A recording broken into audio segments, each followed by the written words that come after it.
Snow White and the Seven Dwarfs. Once in a land far off, lived a queen. She was very ill and she knew that she would not live very long. She had a little daughter, and this daughter was as white as snow, had rosy cheeks and hair as black as ebony. The queen named her little daughter Snow White. After a few days, the queen sadly passed away and Snow White's father married another wife. This wife was very wicked. She had a magic mirror and she would look into this mirror every day and ask it, "Mirror, mirror, on the wall, who is the fairest of them all?" And the mirror would reply saying, "You, O queen, are the fairest in the land." One day, when the queen looked into the magic mirror and asked the same question, the mirror said, "You, my queen, may be lovely, but Snow White is by far the most fairest in the land." The queen was beside herself with anger when she heard this.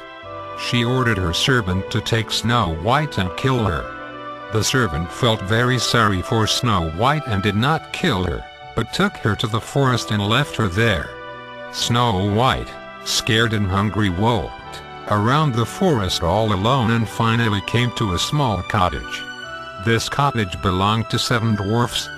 When she went inside, there was no one, but there was a table with 7 chairs and on it were 7 small loaves of bread and 7 glasses of water.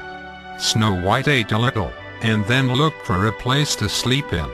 She saw 7 neat little beds, and went and lay herself on them. Now the 7 dwarfs, who had finished their work, came into their cottage. They were very surprised when they saw Snow White sleeping on their beds. They were awed by her beauty and let her sleep till morning. When Snow White woke up the next morning and told her story, they felt sorry for her and allowed her to stay with them. After that, every day, when the dwarfs went to work, Snow White would look after the cottage and prepare meals. Back at the castle, the wicked queen asked the usual question from the mirror, and the mirror replied that Snow White was the fairest. The queen, knowing that Snow White has not been killed, disguised herself as an old lady, and went into the forest to sell some apples which were poisoned. When she came to the cottage, she knocked on the door, but Snow White did not open it. So the disguised queen looked in the window and told Snow White to try one of the apples. As soon as Snow White took a bite of the apple, she fell onto the floor as if dead. The dwarfs, who came in later, were very sad to see Snow White lying on the ground as if she were lifeless. They laid her in a glass coffin, and each day they would come to her coffin and gaze sadly at her.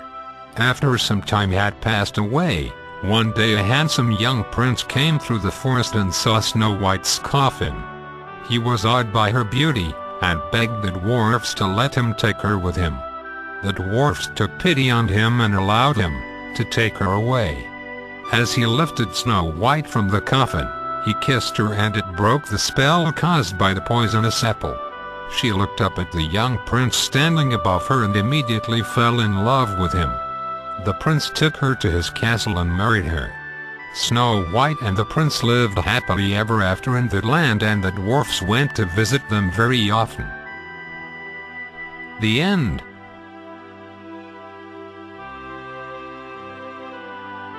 Thank you for listening to the stories at ZynKids.com.